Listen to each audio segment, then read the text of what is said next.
Hey guys, this is Bharadwaj with phonearena.com, and this is a quick comparison between the Motorola E on the right and Motorola G on the left.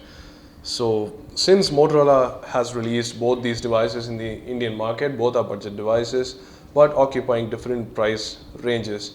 So this is under 10K and this is under 20K. One of the best devices in both the price segments, we can say. The Motorola Moto E has been recently launched, and of course, you'll be very curious to see how it stacks up against the Moto G, its bigger brother. So that's what this comparison is going to be like. So let's dive in and find out. So let's start with the design and the build quality. Design wise, you can see that both the devices are almost looking exactly the same. You can see that design wise, Motorola has not tampered with the overall ideology.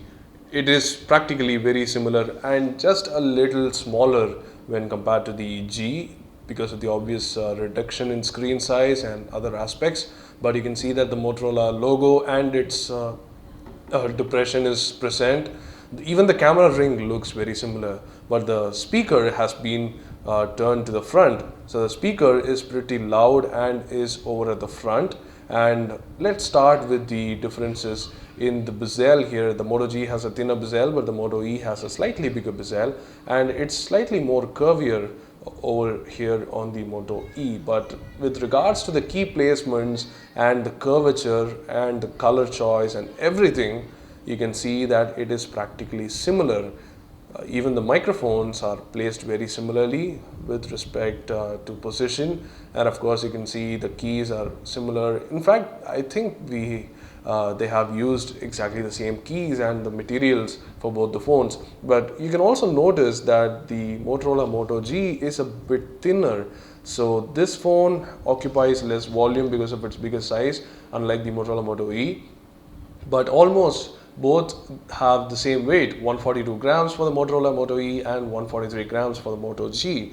But in terms of feel and the ergonomics in the hand, both the phones are really awesome. But the Motorola Moto E just feels a little bit slightly heavier than the G, mainly due to the weight distribution.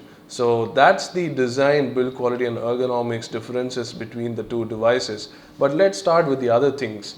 You have the lack of a front-facing camera for starters. Remember that the Motorola Moto E is just 7,000 rupees, so you can't really expect a front-facing camera to pop up, but it does lack it on the front, while the Motorola Moto G has it over the front. It's a decent front-facing camera. It's good for video calling, but that's about it, and that's all it matters in our opinion with regards to the Moto G.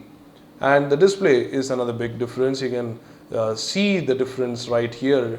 The viewing angles are much better on the Moto G, while the Motorola Moto E is slightly reflective, and also it's a smaller display. It has 960 by 540 resolution QHD display, while this has a 1280 by 720. You can see the pixels that are being recognized on the camera here, whereas the Motorola Moto G has a much better rendition. And colors too look much better on the Motorola Moto G. In fact, it's much brighter, and again the viewing angle plays a huge difference here. So anyway, the display is the choice of a display is obviously according to the price, and we can see that Motorola has cut down on that, but still it is a very good looking display on the E.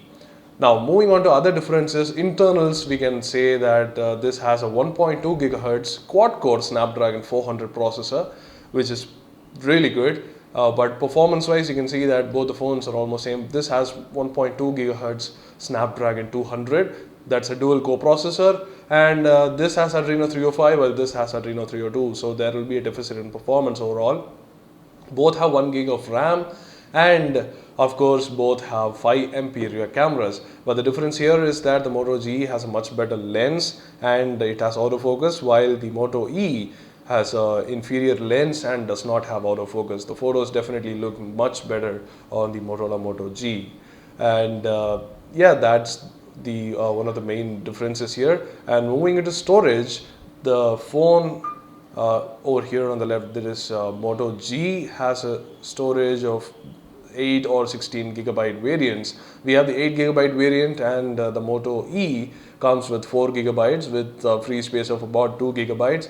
But the biggest difference here is it has a SD card. You can expand the storage whereas you cannot on the Motorola Moto G. So that's one big difference between the G and the E if you compare it. And yeah, I think that's about it. That's about it when it comes to hardware. In terms of software, it's practically the same. Both run on the same Motorola enhanced AOSP software. It's nearly stock. It's 99% it's stock and has all the features that Google Nexus phones have. So yeah, that's the differences in comparison between the Motorola Moto G and the Motorola Moto E.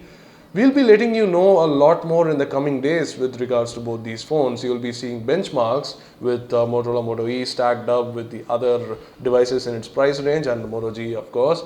And we'll also see how the gaming is like on this, which will give you a clear view of how the performance is going to be like on this device. So stay tuned for that. Subscribe to our channel and do hit the like button if you like this video. And if you have any questions, any other questions, if you had missed out on anything, this is just a quick comparison video. But we have both the devices and we can let you know how it is on both. So let us know in the comment section below and we will try our best to answer. Thanks for watching, and that's about it.